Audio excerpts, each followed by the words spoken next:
Excellencies, distinguished guests, ladies and gentlemen, it's a great pleasure for me and my delegation to be part of this historical summit here in Djibouti. Let me take this opportunity to thank my older brother, His Excellency Ismail Omar Gele, for the warm welcome and hospitality accorded to me and my delegation. It's an extraordinary honor for me and surely for all Somalis that we are here today to convene our historic talks on Somali's future here in Djibouti, following our last meeting in Addis Ababa with my brother Moose Biixi. The Somali government and its people also express true and sincere gratitude to the Prime Minister of Ethiopia, my brother, His Excellency Dr. Abey Ahmed, who organized and arranged for me our first meeting with my brother Moose Biixi in Addis Ababa. We thank you, Dr. Abey, for your support and commitment on resuming the talks between the two parties. Let me also extend my gratitude to the most senior diplomat, the United States Ambassador to Somalia, His Excellency Donald Yamamoto, for his role and commitment to ensure these historical talks to take place here in Djibouti. He really worked hard, day in and day out, to make sure that this conference finally come to fruition. I would also like to recognize the contributions of all other members here. Indeed, we are here today to open a long-awaited historical talk between federal government of Somalia and Somaliland government to renew our commitment for open and honest dialogue on future relations to achieve long-lasting peace and prosperity for our society. Federal government of Somalia is committed to address all outstanding issues and bridge the gap between the two sides. It was 20 years ago today when the historic Arta conference was held here in Djibouti, following 10 years of civil war in Somalia, and several unsuccessful reconciliation processes took place in the region, thanks to the leadership of His Excellency Ismail Omar Gele, who finally succeeded to host the Somali Reconciliation Conference in 2000, which paved the way the formation of new Somali government.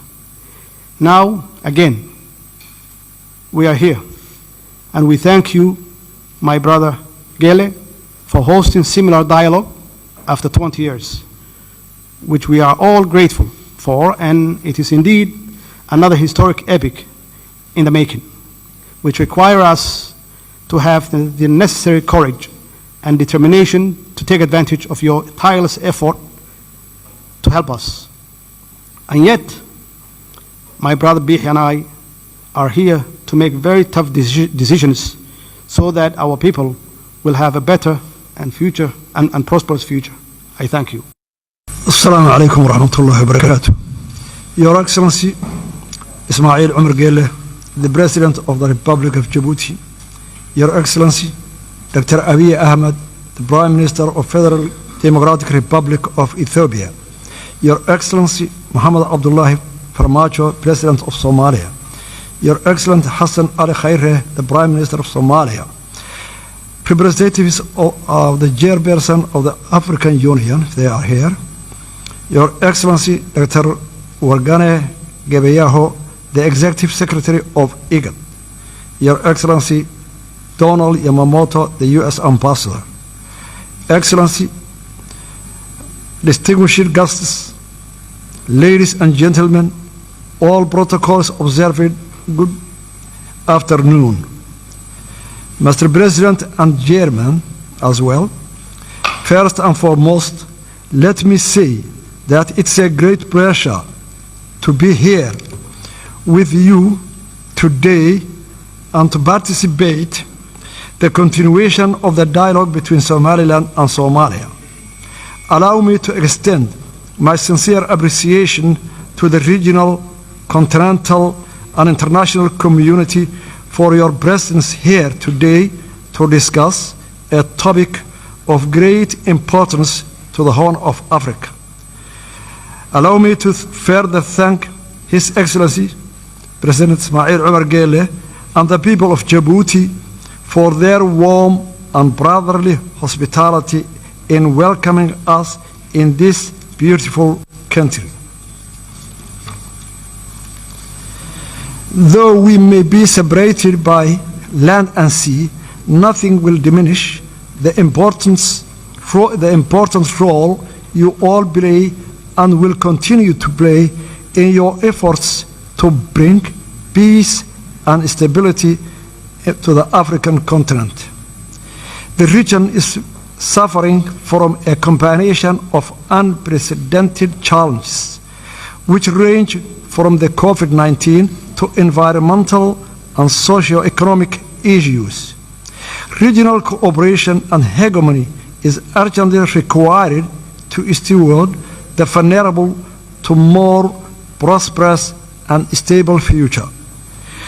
Restarting of these mediation talks with international support is an important factor in securing a more sustainable future in the fulfillment of onerous and worthy duty of building a safe, secure, and stable relationship for the people, for Somaliland and Somalia. Excellencies, allow me to stress the current phase that we are entering is a crucial in shaping the future of the future bilateral relationship between our two neighboring countries. Regional stability and sustainable and prosperous future for the Horn of Africa. However daunting or important such a task is, I remain confident and optimistic that through our and your attention, commitment, hard work, and dedication, we will be able to contribute to the peace and security landscape across the continent of Africa. Excellencies, allow me to present a brief historical background on how we got to where we are today. Republic of Somaliland received its independence from the United Kingdom 26 June 1960. Notification of that independence was duly registered with the United Nations, and 35 countries recognized Somaliland. Somaliland voluntarily united with Somalia 1st July 1960 to form the Somali Republic. The union was not legally binding, as the Act of Union was never formally signed. Therefore, the unification effort fell short of the requirements mandated by domestic and international law. From the beginning, the union malfunctioned as Somaliland people were hugely oppressed. The people of Somaliland expressed their displeasure with the union by overwhelming voting against the new constitution in the referendum held in 1961 and followed full-scale struggle against the Somali Republic. The result in the collapse of Somali Republic in 1991 and the restoration of the independence of the Republic of Somaliland 18 May 1991.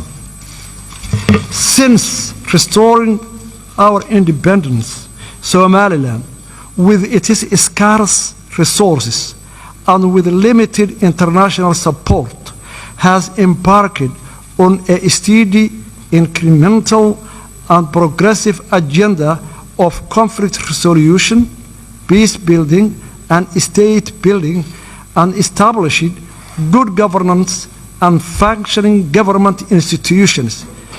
We conducted a constitutional referendum in which 97% of Somalilanders voted to support the constitution and the independence. Somaliland, during that period, has made rounds of multi-party free and fair elections, including 3 rounds of presidential elections, 2 rounds of local council elections, and a parliamentary election. Republic of Somaliland has created a conducive environment that enabled a thriving private sector and an inflow of international investment. Somaliland has played an important role in the peace and security of the region and has been a reliable partner in the fight against terrorism, piracy, human trafficking, money laundering, and other forms of organized crimes. Unfortunately, instead of appreciating all those efforts and contributions made by the Somaliland people for the last 30 years, Somalia was in a constant war against the development of Somaliland, economically, security, investment, and this deepened the mistrust and animosity between the two countries. Ever since Somaliland entered hastily into a voluntary union with Somalia, the Somaliland people has been at the receiving end of injustice, discrimination, and state-sponsored genocide at the hands of the Somali government. Evidence of the widespread war crimes committed against the people of Somaliland has been fully documented by the United Nations Special Rapporteur for Human Rights and forensic team from Physicians for Human Rights and Somaliland War Crime Commission. The acts of genocide perpetrated by the Siad Barre regime and are memorialized in more than 200 mass graves in our country. The mass graves, which are still being unearthed, will forever testify to the crimes against humanity committed by the government of Somalia against the people of Somaliland. Therefore, in approaching this present situation in Somaliland and Somalia, it's necessary to have a proper regard to the past and learn lessons from it. The legacy of the oppression against the people of Somaliland cannot be easily swept away. Rather, they must be acknowledged and taken into account when considering Somaliland people's rights to self-determination and independence. The case for Somaliland independence is not unique. This fact is also acknowledged by the African Union mission to Somaliland in 2005. That concluded the situation was sufficiently unique and self-justified in African political history, that the case should not be linked to the notion of Pandora's box.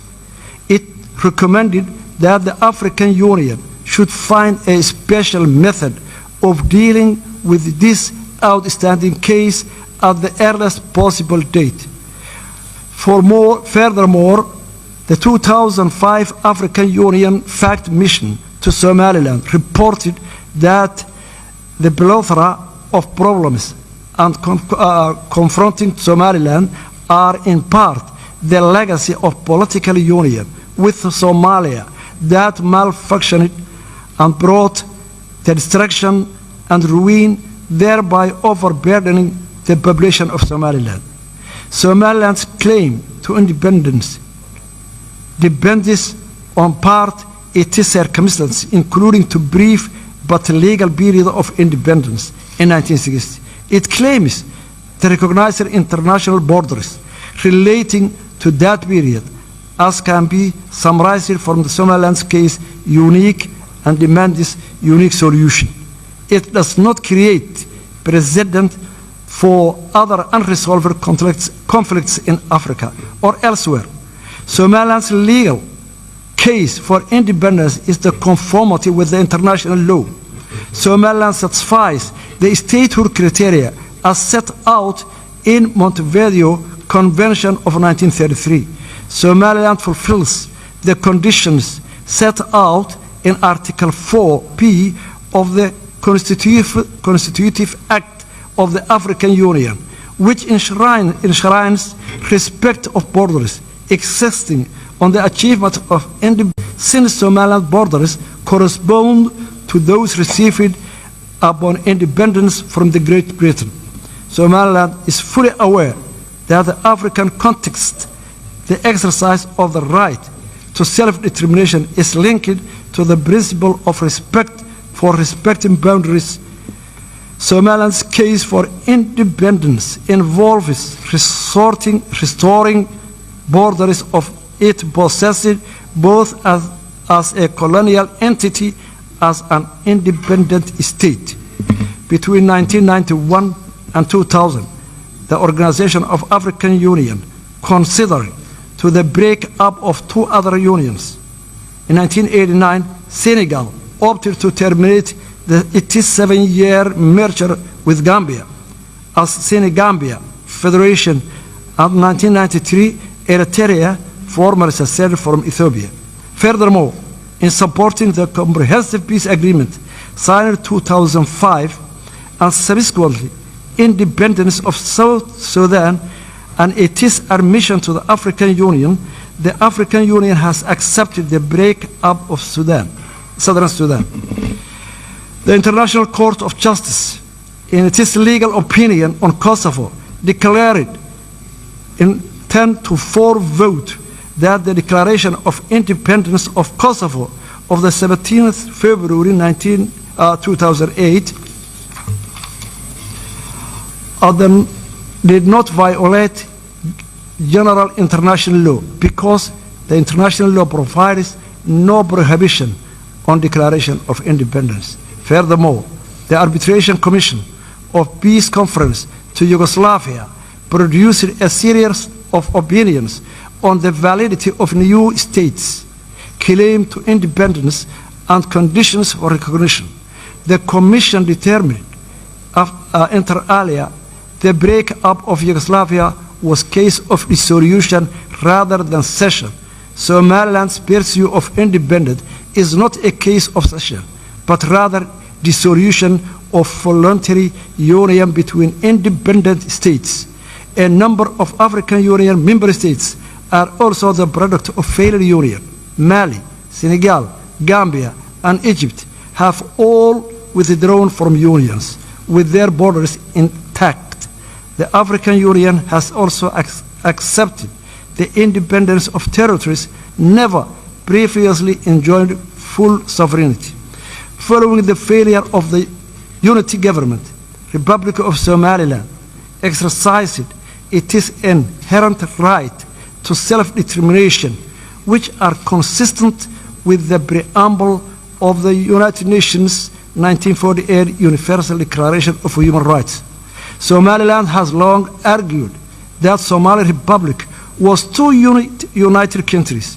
The failure of the unity government provided adequate ground to the restoration of our independence.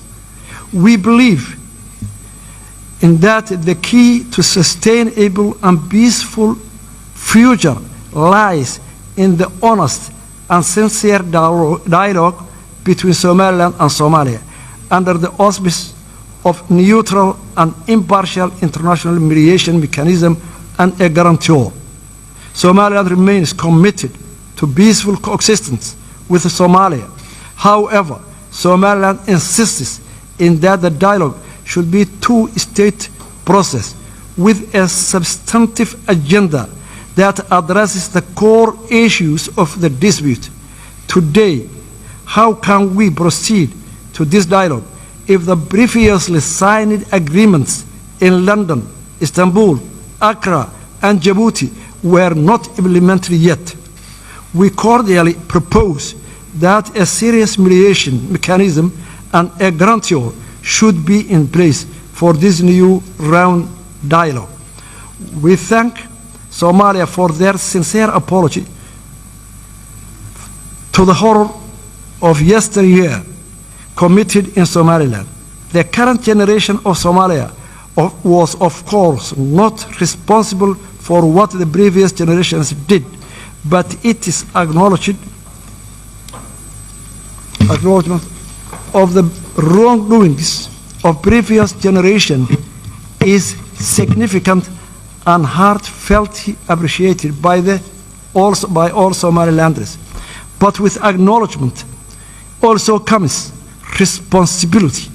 Responsibility for the damage that horror caused. Words are not enough.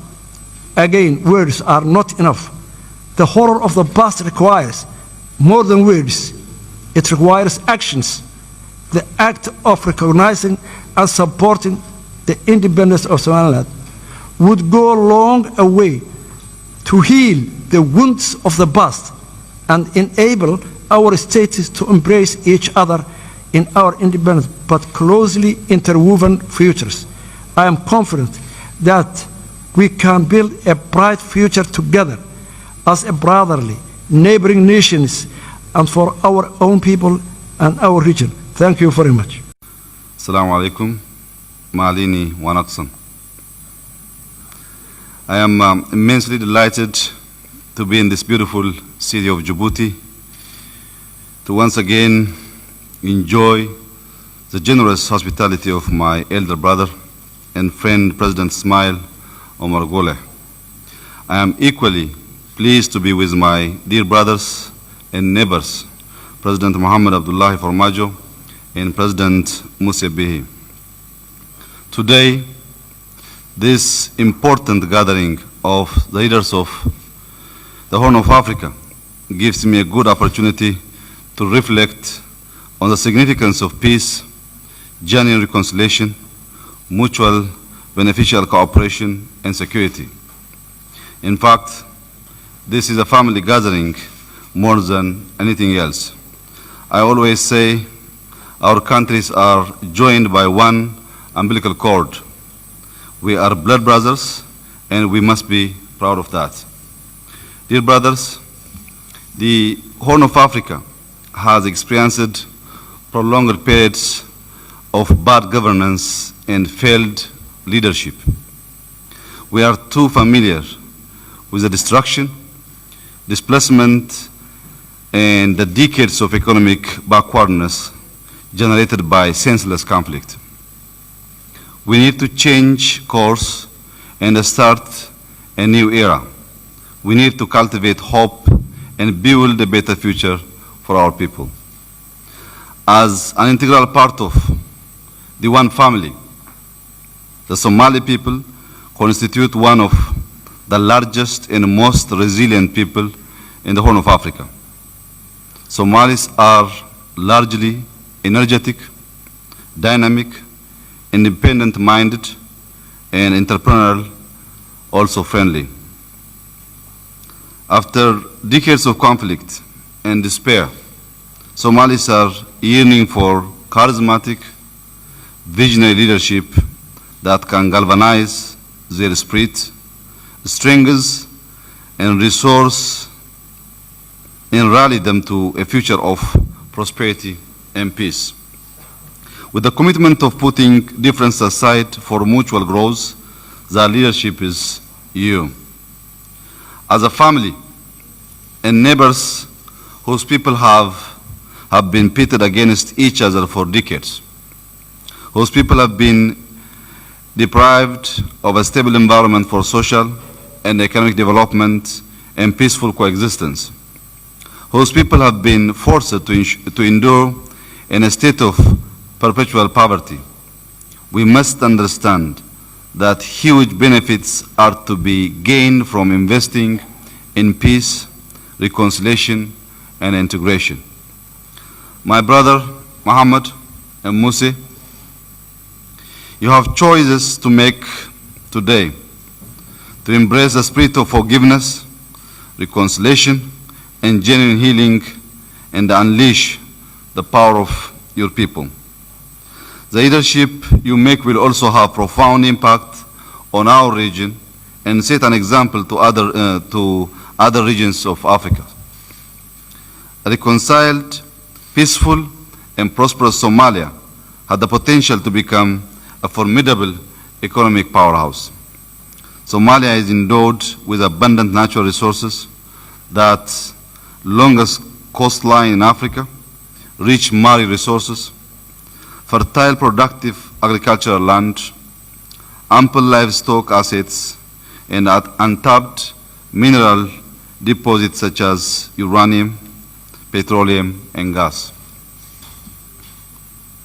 Therefore, to fully harness the abundant human and natural resources, a reconciled, democratic, stable, and peaceful Somalia state is very critical. At the dawn of the 21st century, the Horn of Africa cannot remain trapped in internal conflict, ethnic divides, violence, and poverty.